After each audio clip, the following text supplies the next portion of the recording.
Hey Kev, let's follow this trail over here. This looks like there might be something waiting down there. All right. Hey, wait a minute. Do you hear that? Yeah, I thought it was just me. What the heck is that? I don't know what that is. Whoa, do you smell that too? That's unbelievable. Hey, look. What the? Hey, look, those branches are moving over there. What the heck is that? Holy cow, is that what I think it is? Look at that thing. Oh my God. It's a freaking Sasquatch.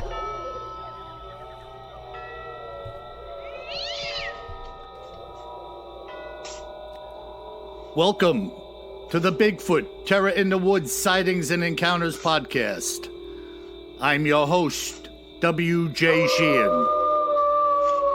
Hello, everybody, and welcome once again to our show. My name is W.J. Sheehan, author of the series Bigfoot Terror in the Woods Sightings and Encounters, available at Amazon in paperback and ebook, and at Audible in audio format. And I'm going to bring my brother right in here. Kevin, come on in. Hey, Bill, how's it going? Very good. You know, once again, we're still fighting off this corona menace.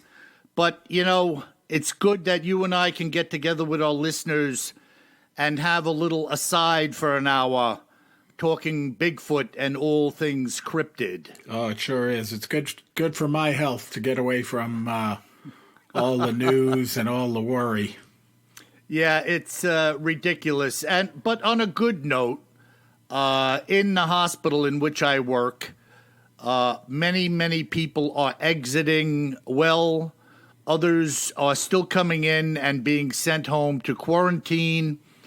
But in general, it seems that our social distancing and the work that we are doing as individuals is having a dramatic effect. So keep going, folks. Batten down the hatches, bear with it, and for a little while at least, enjoy the podcast that my brother and I are about to present to you. Exactly. Agree, Bill. I think, maybe we're plateauing a little bit, and I definitely think the social distancing is working, and I thank everybody, across the world, and even in my little city here, I can see changes in behavior. Everyone's really trying to do their best. Absolutely. And hopefully no Bigfoots will be hurt during this broadcast. Hopefully they won't get too lonely and then come out of the woods. All right, brother. So I'm sure you got something up your sleeve today. And what may that be? I do. Well, last week I told you I put a couple of things on the shelf that were extra creepy. Because I just wasn't in the mood for it. Well, this week I'm in the mood for it. I love it. Break out the creep. So we are doing a little Skinwalker today. I love Skinwalkers. Oh, man, these things are creepy. Yes, they are creepy. Oh, my goodness. So what did you come up with? So, we'll talk a little bit about the Skinwalkers themselves, their origin, and then I don't know if you saw it. So I had this one put together, and then I happened to catch a few of the episodes of this new show that's out on the History Channel, The Secrets of the Skinwalker Ranch. Have you seen that? I watch every one of them. Oh, pretty cool, right? Yeah, I've been following the Skinwalker Ranch probably for 25 years. Yeah, I know you've mentioned it before, so you probably know more about it than me for sure. But I've been looking at it for a month now, and then saw that show is very well done. Yeah, and the guy heading it up there, that physicist. Oh yeah, he's got his head screwed on straight, and I think that's why the new owner brought him in to bring some credibility to what it is they're doing, which is a scientific investigation to the best of their ability. Yeah, we'll talk about him. His name is Travis Taylor. I dug up a recent interview with him, which is pretty good. We'll go through some of the questions and his answers. But he's definitely, he's literally a rocket scientist. He's got top secret clearance, physicist, optical guy, you name it. The guy studied it and built rockets and stuff like that out of Huntsville, Alabama. Yeah. So pretty cool guy, very credible. And that you've seen the show, Bill, it's interesting how he comes in and he's a total skeptic, which you can't blame him because at least the way it's edited, the other guys come off a little bit kooky, right? Some of them at least, that are at the ranch now. And he comes in as, this buttoned up, super smart, logical, calm guy.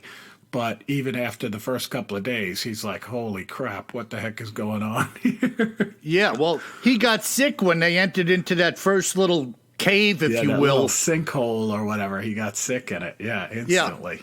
Yeah. And with weird. no apparent reason for it. Right. Nothing that they could come up with. Right. Exactly. So it's this whole thing, there's something going on there, and what the outcome will be is anybody's guess. Yeah. Yeah, so we'll step back. We'll talk a little bit about skinwalkers themselves. So the origin of the skinwalker comes out of the Navajo Native American people, right? And the name for a skinwalker, just for fun in Navajo language, is Yi Naudluishi.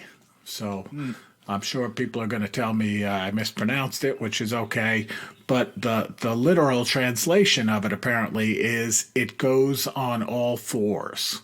So kind of it walks on all fours, which is interesting because a lot of the sightings are like these wolf-like creatures, giant wolf-like creatures that walk on their hind legs.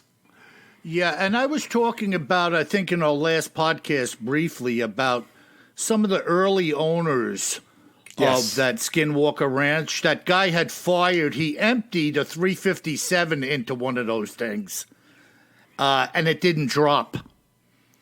And then he followed that up with a couple of rifle shots, 30-06, before it ran away. Yeah, I think that was the Sherman family, or who were the original owners of the ranch. Yeah. It's wild. I mean, the stories, and again, you first look at it, you see the photos and stuff, and you're like, okay, this is just crazy stuff. Maybe combined with a little bit of Area 51. That's what I was thinking. Like, okay, we're out in the middle of nowhere. Maybe the Air Force is testing some weird aircraft out there. But the show really, really starts to get into it that there's something else going on there. We'll talk about that. But these Navajo, right? So they're firm believers in this. Apparently, like Navajo, they won't talk much at all about the Skinwalkers. So, they're very reluctant to talk about it with anyone outside of the Navajo Nation. And then even within the Navajo Nation, they're reluctant and will only discuss it with really their most trusted friends, apparently. Yeah. Now, there were two Indian tribes out there. The Utes. The Utes. And not to be confused with the Utes from My Cousin Vinny. Yeah. Hey, a couple of Utes standing on the corner up to no good. Hey, Balaluzzi. No, but were the Utes the Indian tribe that sided with the United States cavalry? Exactly. So the Utes and the Navajo, a lot of their land bordered one another, and specifically, it bordered one another right there near the Skinwalker Ranch. Okay. And so they had a lot of fights with one another. They were friends for a long time, apparently, and then they started fighting with one another. And then the Utes, not to be confused with the Utes, they joined up with the U.S. cavalry, like you mentioned, and then they did their best to slaughter the Navajo. Yeah. And then the Navajo apparently put a Skinwalker curse on the land there. Basically on the Utes and their land. So, a lot of the Native Americans will think of it as this Skinwalker thing that's going on out there at Skinwalker Ranch is definitely directly associated with the curse that the Navajos put on the Utes. Wow. Yeah. I mean, that's That's interesting. Now, you're dragging in a whole nother dimension here when you're talking about putting curses Well, on and that's individuals. it. And see, the Navajo believe that the Skinwalker is kind of a witch. Like it's their version of a witch. And they're very specific, okay, to our witch friends out there that write us a lot of email. They're very specific that in their culture, not my view of their culture, they don't have any good witches. All of the witches are seen as evil, according to the Navajo. Uh-huh. So hopefully I put off a lot of mail that we're going to get, Bill.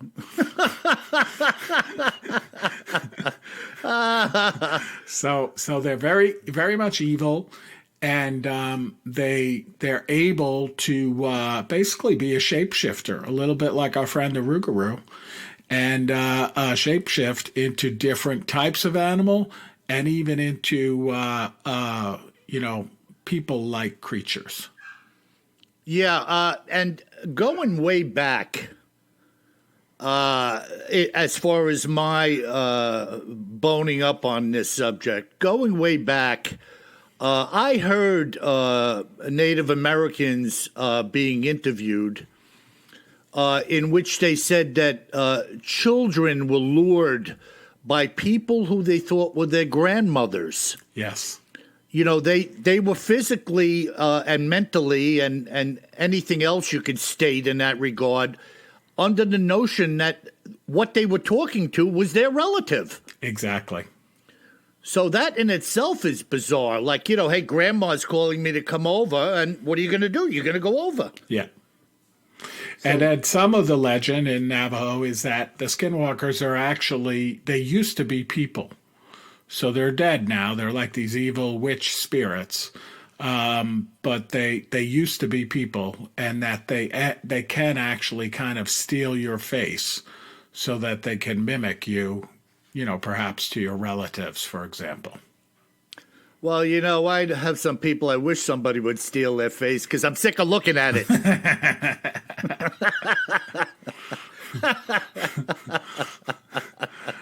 Yeah, so Sorry let's talk a little bit more about the facts. So these Skinwalkers, they can transform into any type of animal at will. Now, the folks that see them say that they're frequently seen as coyotes, wolves, foxes, eagles, owls, and or crows. So again, they could be anything. There's some accounts where people saw them that they stopped to pick someone up hitchhiking on the road thinking it was someone from their reservation, and then when they stopped, the thing took off at like 50 miles an hour running across the plains next to them. Yeah, nothing that's humanly possible. No. Yeah, exactly. Yeah, that's really creepy. Can you imagine something like that going down for yourself? I mean, it's easy for us to stand back when we talk about now skinwalkers, Bigfoots, this and that, but when something happens to you, then it's a whole nother ball of wax, a whole nother kettle of fish, right? Exactly. Now it's happened to you, and you're the one left holding the ball. Who am I going to tell? Am I going to tell anybody? And that's really how this whole thing begins, right? Yeah. Wow. So pretty creepy. They say that if you accidentally lock eyes with a skinwalker, they can absorb themselves into your body and take control of your actions. So if you see something you're suspicious of, like a giant wolf with red eyes, don't look them in the eye. Yeah, don't offer them a Marlboro and a can of beer. Just take that Mac 10 off your shoulder and empty the magazine. Don't look directly at it. Pull the trigger and spray. Oh, my goodness. So And they that- can absorb. They say, who says they, is this coming from the Native American culture that they believe this thing can absorb itself into you? That's kind of like general legends of the skinwalker. So I'm sure a lot of that comes from the Native Americans. Yeah, it's just kind of out there. Yeah, they talk about them running incredibly fast. And then they have the tendency, I know you're going to be shocked by this, Bill, to hang around graveyards Oh, and man. dig up graves at an impossibly fast speed. Especially if Mothman is flying over said graveyard. Yeah. Can you see yourself like entering a graveyard and you're seeing something digging like the Tasmanian like the devil on Looney Tasmanian Tunes, devil. throwing dirt around? like a crazed Labrador digging for a stinky bone. So how do you think you kill a skinwalker if you see one, Bill? Well, we can go back to the silver bullet and a stake to the heart. Yeah, they don't mention that, but not bad. You know, if you got a MAC-10 with silver bullets in it, I'd still empty the magazine. But they say that you can kill a skinwalker if you call them by their true human name. Wow. Well, So when how they would you- became a witch, you just got to start saying, Bill, Kev, Danny. hold on, stay where you are. Bob, Fred, Ted, Ellis. He who runs like wolf. Yes, apparently, that's you get really desperate. You start shouting names. As you run. Yeah, and then the last point is as you run without looking them directly in the eye. Yeah.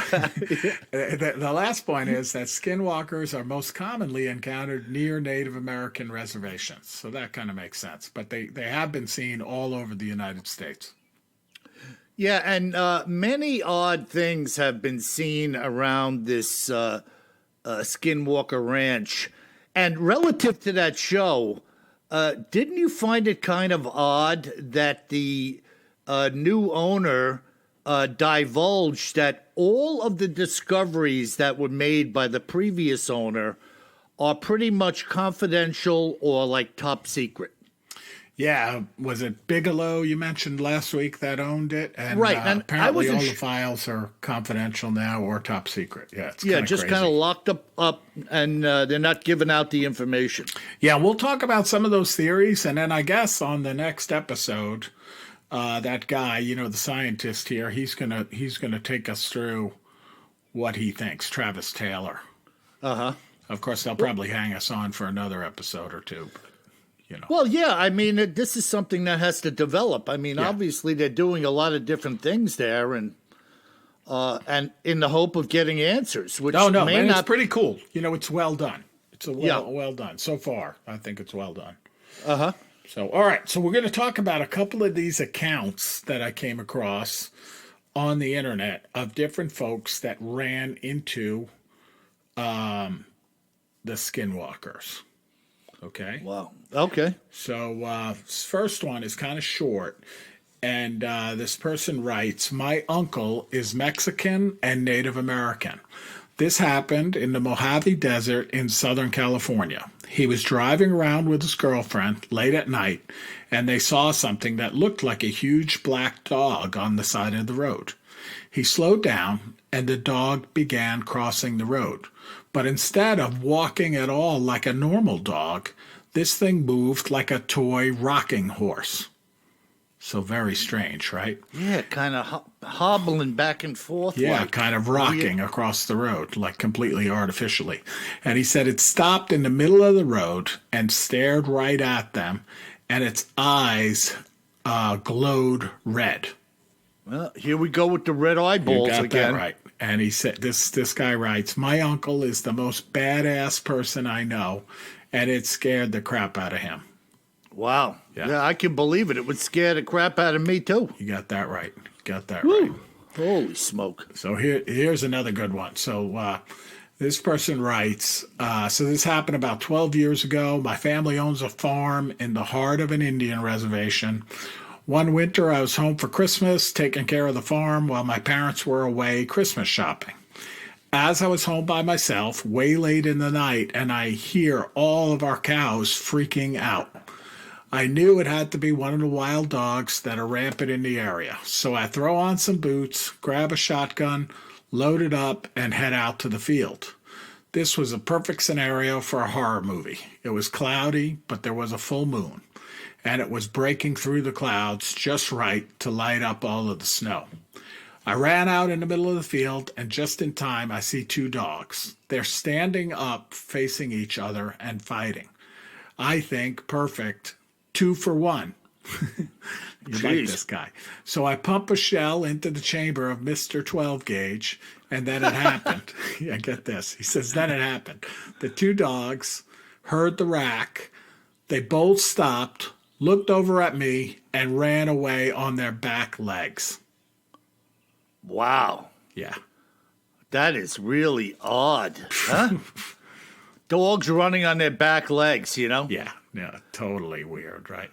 Yeah, and they're really not, a dog is not designed to run on that. Even when your dog stands up on their hind legs to kind of play with you. Oh, yeah, mine couldn't run on its hind legs. No, it's a totally unnatural thing for something built that way to do. Yeah. Wow, that is really freaky. So there's a lot of different accounts out there about the Skinwalkers, you know. It's kind of all you got to do is look, and they're all over the place. So let's talk a little bit about a little more. We kind of jumped into it, but we'll talk a little bit more about the Skinwalker Ranch and about the interview with Travis Taylor. So, you know, the ranch is located in a place called West Uintah County, bordering the Ute Indian Reservation. And, you know, historically, it's often called like UFO Ranch because, you know, people see these weird things out there. I mean, lots of different glowing, flying orbs, a lot of incidents with vanishing and mutilated cattle, and then also stunned cattle as well, right? Yeah, very creepy. That mutilation stuff has been going on for a long time, man. Exactly. And the owner of the ranch originally, like the person who was running it as a ranch, Terry Sherman, he was basically, him and his family were terrorized by whatever's going on there, and ended up selling the ranch for about $200,000 to Robert Bigelow, the millionaire guy, you know, space flight guy out there. And Bigelow brought in a lot of experts to do the investigations, like you were talking about. But unfortunately, a lot of that stuff wasn't published at all. Like it's top secret or classified information, which is definitely disappointing. And then in 2016, Bigelow sold the Skinwalker Ranch for about $4.5 million to a company called Adamantium Holdings. And it turns out that this company, Adamantium Holdings, is owned by this, very wealthy guy, billionaire Brandon Fugel, who's the guy on the TV show now. Yeah, he's a realtor, right? Right, he's a 46-year-old Utah real estate tycoon. Mm-hmm. Yeah, and so it's pretty interesting. And he has like a head of security on the ranch. He hired a guy, I forget his name, who works on the ranch full time and is like the chief investigator, and has put all the instrumentation and cameras and everything out all over the ranch, you know, measuring all kinds of different things. Super cool. And they have a lot of evidence, you know, like a lot of photographs and things like that. There's definitely a lot of stuff going on there on a regular basis. And then Brandon Fugel brought in Travis Taylor, who we talked about earlier, as this, you know, completely objective, absolute expert in science, technology, you name it. You know, I mean, the guy's, his pedigree and educational background is unbelievable, right? Yeah. So Travis Taylor comes in, and they ask him some questions on this website. I'm trying to remember what the heck the name of the website is. Jeez. I want to give him a shout out here. Well, I'll find it here. I'll find it. Yeah, I'll find it. But anyway, so they interview Travis. It's pretty interesting. And if you watch the show, this guy's interesting. And he comes out, he's completely skeptical. And everybody has so much passion that works on the ranch. Like they don't even want to go to certain locations on the ranch, even in broad daylight, because they know something weird is going to happen. even the first day there. And sure enough, when he's there, they see all kinds of weird measurements, like very high levels of microwave radiation, which is very strange. Like there's nothing around this place for miles and miles and miles. And they have the meters out, and he's saying it's, a level of microwave that would cause damage to you. Yeah, as though you were standing by an open microwave oven, so to speak, he running. Says that as if the microwave door was open and it was running, so that no shielding was in place. Right. Right. And he says, at first I was very skeptical of the phenomena of the ranch, or being some natural phenomena that may cause hallucinations, or an unnatural phenomena that causes some kind of lights to be seen in the sky, or maybe there's some kind of classified defense project. So kind of getting to what I mentioned, right? Right. In a natural way. And then he starts to talk about, they put all kinds of instrumentation and sensors out there in the field, and they definitely saw a lot of different things. The one that was spectacular to me, Bill, like when he first went to the ranch, they showed him these photographs of like a beam of light, almost like a large searchlight shining up at the sky. Coming from the earth up. Yeah. And, it's a photograph, beautiful quality photograph, unmistakable. And I think he asked in the show, there's not like a used car lot on the other side of the mountain. It looked that way, right? Like a giant searchlight. Yeah. No, there's nothing. And then sure enough, when he goes out there one night, when they camped out and set up all the infrared cameras and stuff, looking at this ridge, not only does the ridge itself glow in the pitch dark on the infrared, it's giving off energy, then they see this beam coming diagonally out of the earth up towards the sky right there from adjacent to the ridge. Yeah, very strange. Yeah. I mean, this is not normal, and there's nothing there. They're out in the middle of like nowhere at that ranch. I mean, there's nothing there to the natural man or mind that would be capable of doing something like that. Yeah, the only thing he touches on in this interview is it's pretty interesting. He says, there's no doubt about it that in the whole surrounding area, in a town called Fort Duquesne, Roosevelt, and other, and a couple other towns that are nearby, all the time they're reporting phenomena that's outside of the boundaries of normal. Right. But he says that if you look at this Uinta Basin, right where the ranch is, like on Google or on Google Earth, he said it looks like it's a big crater, almost like an ancient meteor might have impacted there. And buried itself in there. So he says it looks like it came in from the east, heading to the west at a low inclination, kind of tangent to the earth. Right. And then it slammed into the earth, maybe buried itself there, right in the Uinta Basin. And then supporting that, he says that there's a mineral called gilsonite that's all around this basin. And he says it's typically only found in meteor impact craters. Yeah, very interesting. And so at some point we'll get possibly some information as to these beams and the glowing and whatnot. But then you still have to deal with the fact that this curse was put upon this tribe by the other tribe of the Skinwalker. Right. And then you still also have these, mutilated cattle. Where does that come in? Like you could see dead cattle if they got hit with a microwave beam or something like that. But why mutilated? Right, and sliced surgically. Exactly. And by the way, the mutilated cattle situation over there and some other places, the term laser was used after the surgical community, like globally, started to experiment with and use lasers in surgeries. But up until that point, they didn't have the terminology. They just said it looked like it was done with a scalpel. Yep.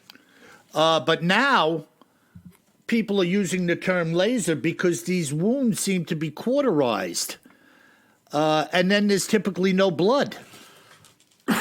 It's Yeah, a very, no doubt about it. No doubt It's a about very it. strange set of circumstances between the lights and the glowing and the EMF and the microwave and the mutilations and the skinwalkers. It's just like, where do you go? Yeah. And it's interesting too. So this guy, is a scientist. He works for the government. He works on secret projects and stuff like that.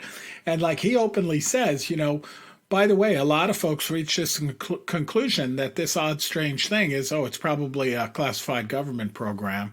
And maybe they're even doing some human testing. And it's interesting. He comes out and says, hey, although stuff like that happened in the 60s and maybe in the 70s, he's like, that stuff doesn't happen anymore, and somebody would go to jail. It's just, so he basically says, forget that whole idea, which I tend to agree with. I mean, our government did some really stupid stuff in the past with, experiments and putting people in danger, and maybe they didn't even know, if I give them the benefit of the doubt, but I don't think that stuff happens anymore. Yeah, and what are you talking about? Some kind of Frankenstein type? Like they're aiming a beam out there, and to see what kind of damage it can do. Maybe they could use it as a weapon or something like that. Yeah, unbeknownst to the people who the beam is pointed at, they want to see what happens to the community. And then in the interview, they also say, the last point I'll talk about, they said, maybe the government, the interviewer says, maybe the government is hiding the evidence of the extraterrestrials. Because people would be terrified if they heard about that. And it's interesting, this gentleman, Travis Taylor, says, he doesn't really think that would happen that way. But we've certainly all heard that theory, and it's interesting. He specifically says, what is an invasion of something that's invisible due to society?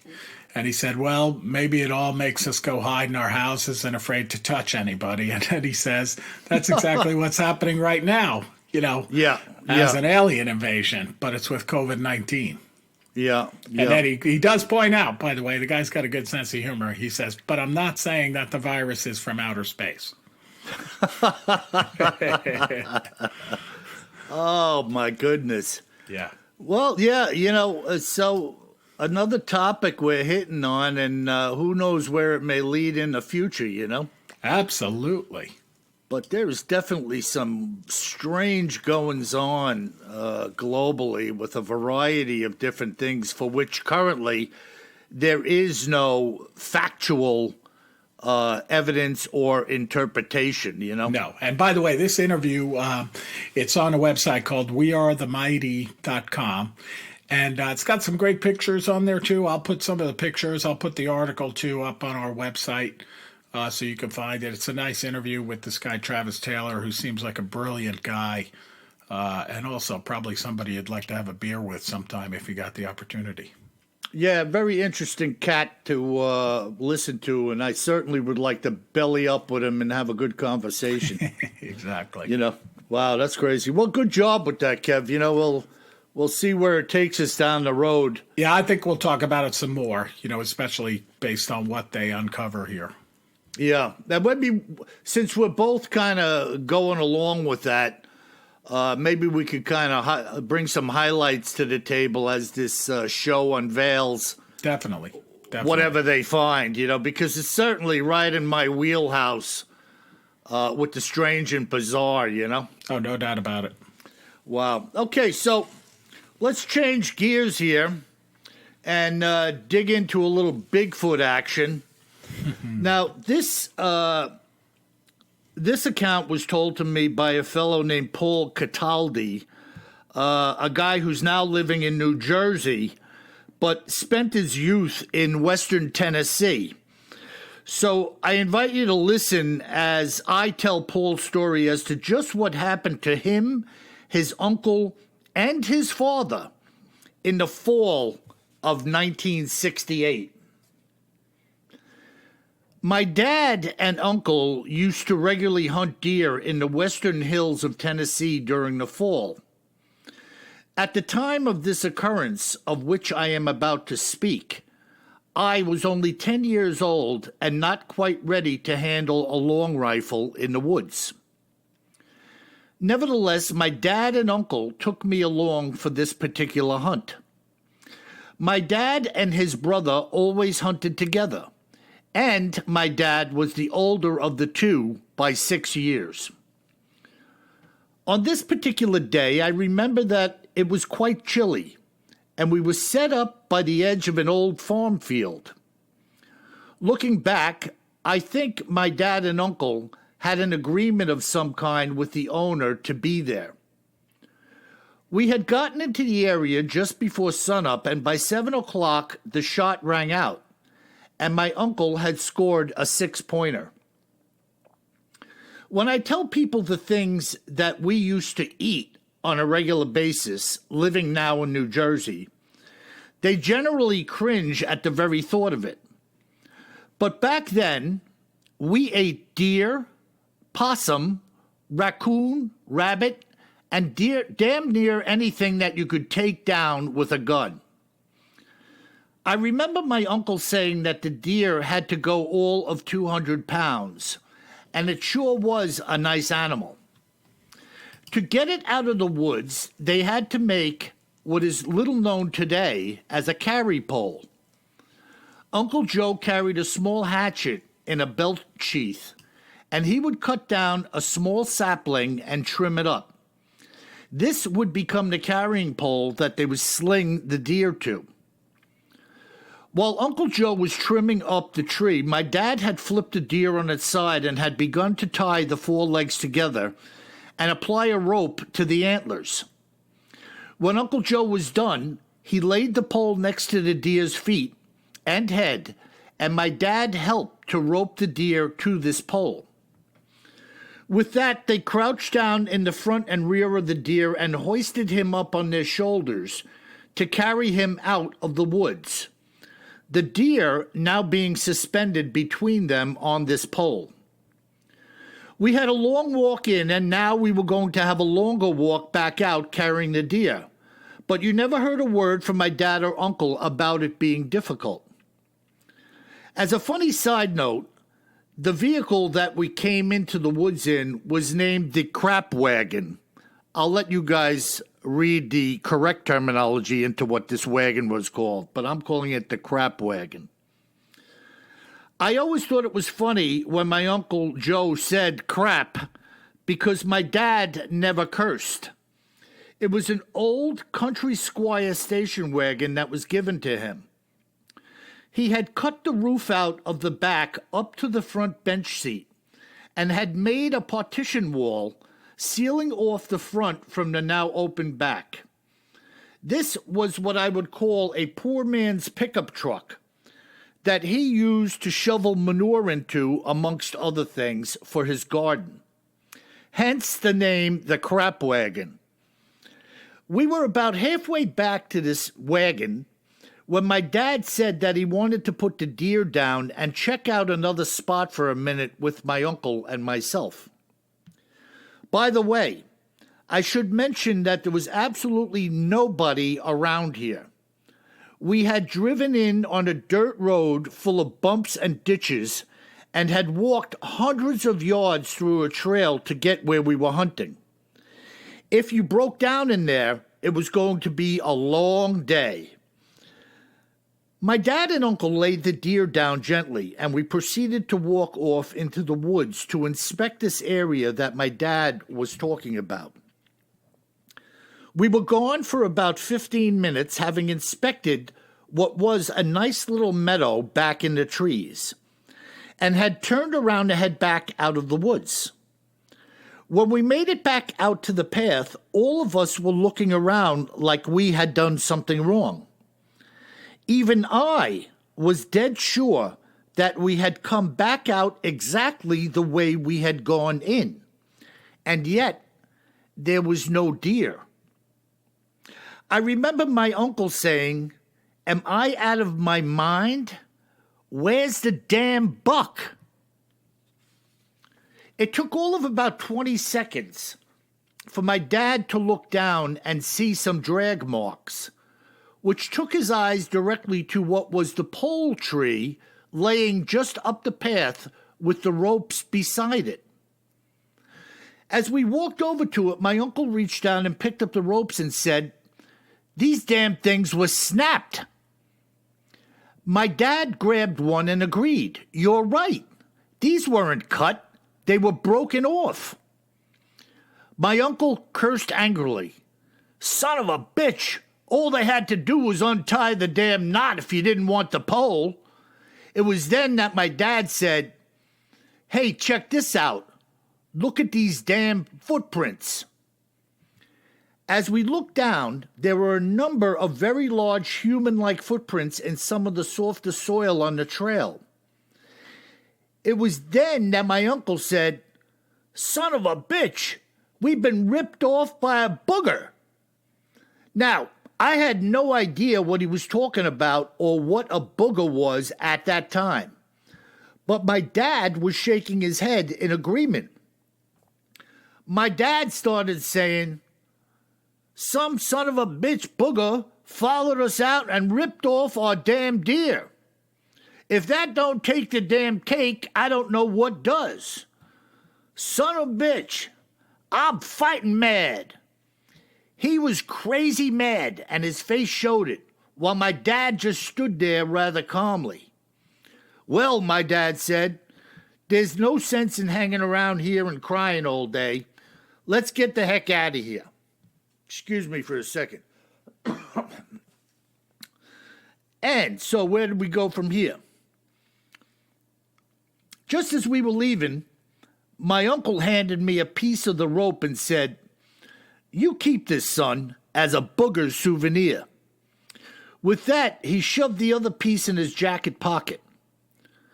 As we were now walking out with my uncle yelling and screaming, I kept looking at the rope and was trying to pull it apart myself. It was impossible. It was a half-inch thick, and the knots were still tied tightly. The fibers had been completely torn apart from each other, and I couldn't imagine what this booger thing was that had the power to do this. For the entire ride home, my uncle was shouting and pounding on the dashboard, screaming that some dumbass booger had gotten the better of two grown men.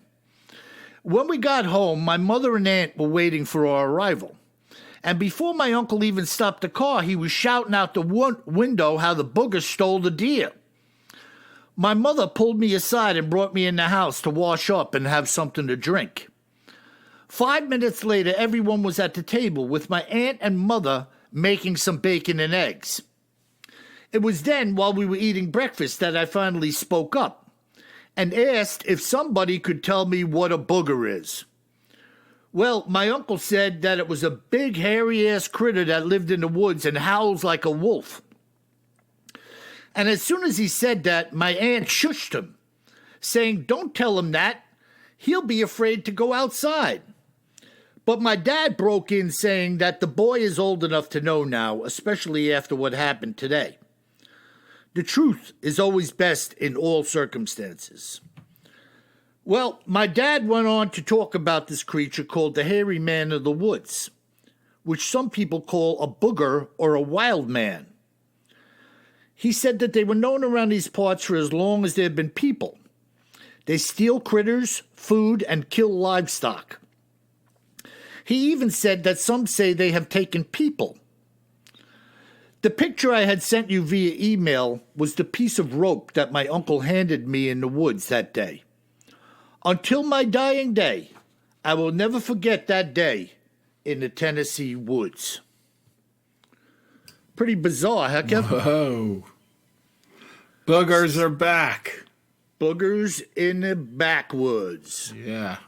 I got one question, though. This little boy, 10 years old, in the Tennessee woods, and he says he's not quite ready for a long rifle? Yeah, I don't know. If it's a big gun, he might have a tough time handling it, you know? I guess so.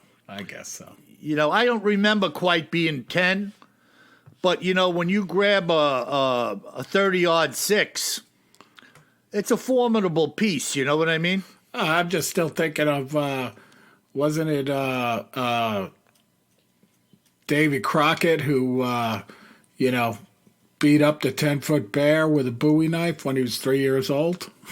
Maybe. I wasn't there. But I'm kind of thinking that was stretched a little bit. Yeah. I mean, listen, a kid could easily shoot a 22.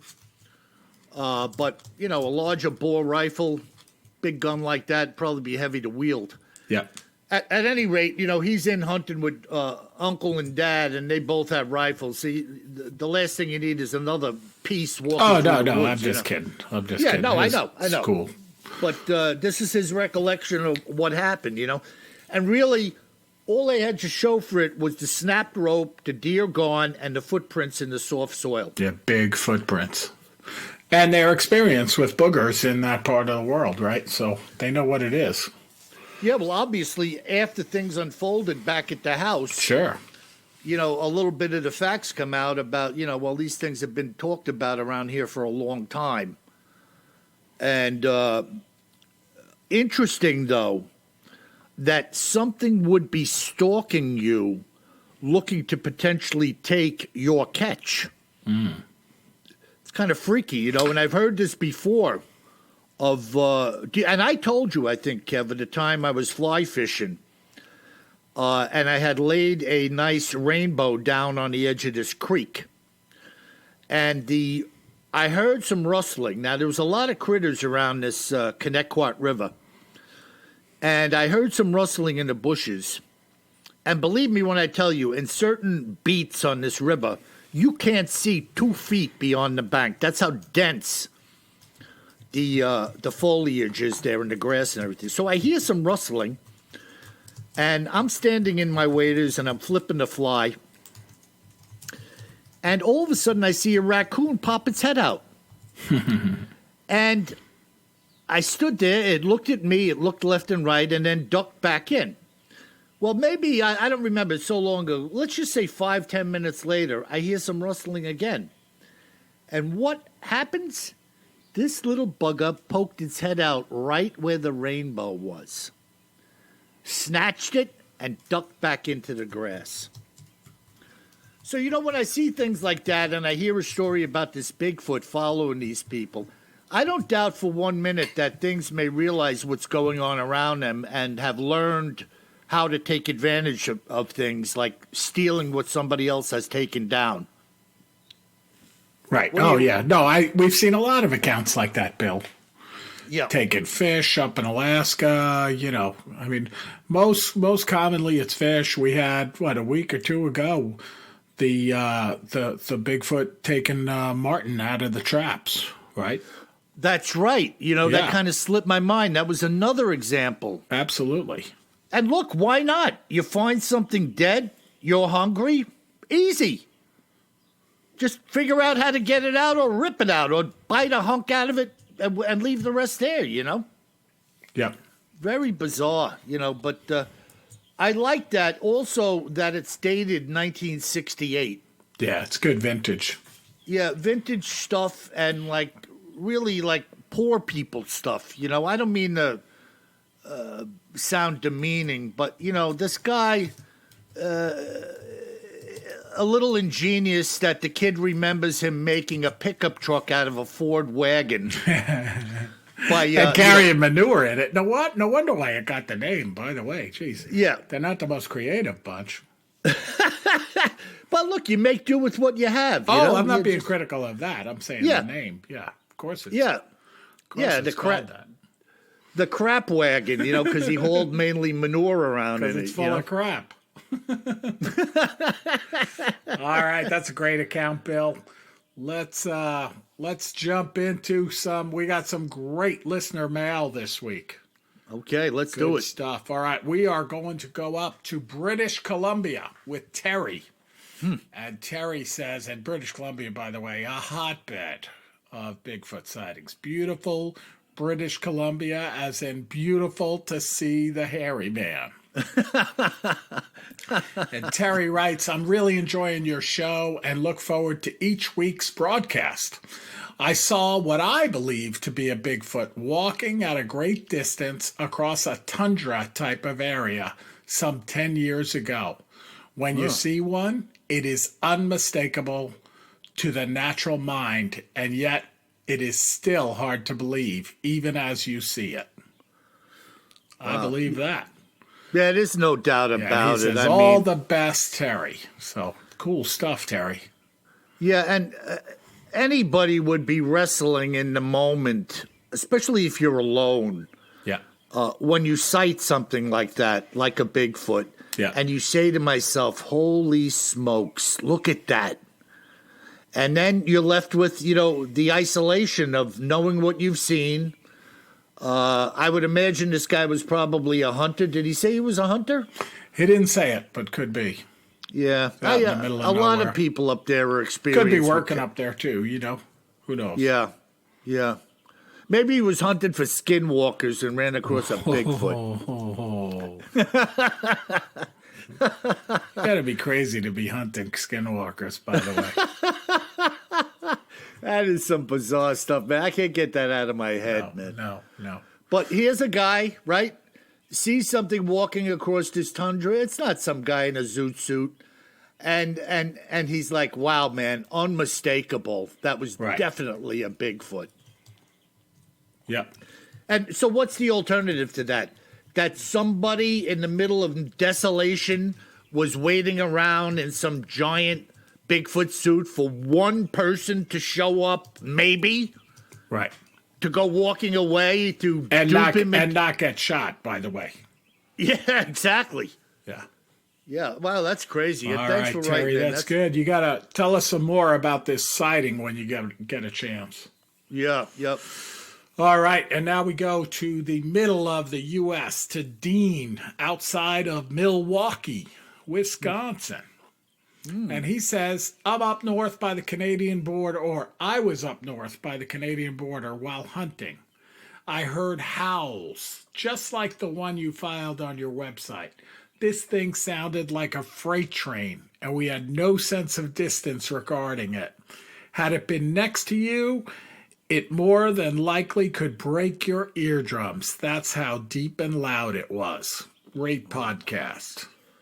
Holy smoke. Yeah, eerie.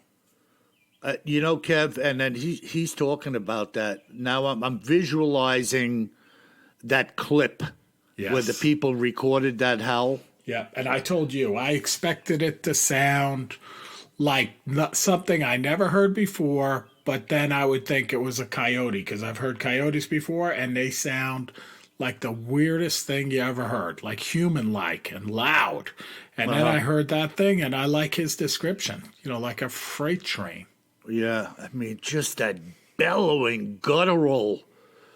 It's like a freaking horn or all these descriptions, right? A train whistle, a freight train. It's just like so powerful and so resonating that it just like shakes you. What a freaking monster, What a powerful, powerful creature that Bigfoot is. Yeah, it's crazy. Every aspect of them just reeks of just like strength and dominance, No, absolutely. And that sound, it's the sound of that 8-foot frame that you hear described with the V-shaped back and all muscle and no neck. Yeah, just brutal creatures, Wow. Yeah. Well, so that's one for the bag, I mean, what a great. And, again, what was this fella's name? His name was Dean. Dean, if you get a chance, get back at us. I mean, I'd love to talk to you, even if it was for 5 minutes, to find out a little bit more detail of where you were, what were the surrounds, just give us a little more grist for the mill if you get a chance, because I love the details. Oh, yeah. Just incredible. Wow. Absolutely. Kevin. Yeah. All right. The next one is from Seth. Seth doesn't say where he is, but he says, hello. I absolutely love the podcast. I love listening to it. Keep it up. And then he says, I contacted you in regards to a video I saw online by a man by the name of Tim Wells. He's a professional hunter that was in the mountains of Idaho hunting elk. The video is called Tim Wells Bigfoot. You can see it on YouTube. I was curious if you have seen the video, and if you haven't, I'd love to know, or if you have, I'd love to know your input. Kindest regards, Seth. So, Yeah, go ahead. Go ahead. Yeah, I looked at that clip, and that's why I forwarded that one to you. Yep. I mean, this is a guy in a monkey suit all day long. Did you see it? I did. Yeah, I mean, it looked like a cheapo Halloween costume, full body, Bigfoot. It just reeked fake and fraud to me. It is funny, that you can just see, when you see it's fake, there's no doubt about it, it's fake. Not to say that, you could see something that's real, you think is real, and it is fake. But when it's fake, it's fake. It's so obvious. Kev, if we use as our barometer in recent weeks, that Craven Bigfoot. Yes. You put that footage next to that other one side by side and run them. That Craven thing, if that was a guy in a suit, I'll eat my boots and my hat and my undershorts. That freaking Craven thing was spot on, the real deal as far as I'm concerned. And this other thing, I don't know where that came from. What do you think about that? I don't know. Yeah, very bizarre looking, Yeah. And the thing just looks around the tree, jet black. It looked like it had a plastic face. Well, that's the hardest part, too, right? That's why we get nervous when we don't see the face. If it looks suspicious, because it's hard to fake the face, right? Well, and to make it look natural. That's what I mean. That's what I mean. Yeah, Cool. Just very bizarre looking. All right, our last note comes in from Tawana in Colombia. Hola, Tawana. She says, Colombia. She says, you guys are the best. I have read all your books and encourage others to do the same. But nothing beats hearing you speak about the stories. Where are the hot spots for sightings today? It seems very random. Love you guys. Well, what do you think of that, Kev? Hot spots. Well, today, there's not a lot of hot spots because we're all locked up. Yeah, the hot spots are relative to where the COVID is active. I did go out for a hike here in North Carolina today with my daughter, and it was beautiful. It was a beautiful, cool day with Carolina blue skies, and we were back in the forest along a lake shore, but we didn't see any evidence of the hairy man. And fortunately, we didn't see many other folks either, which was good. These days, that's a good hike.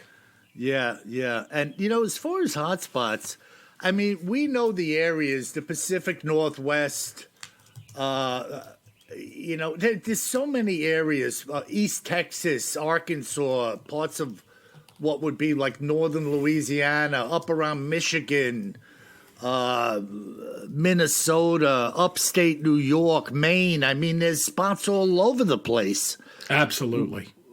So where is a hot spot? The hot spot is where the next sighting occurs. Yeah. Certainly, rural places, generally speaking, that's where you're going to see them.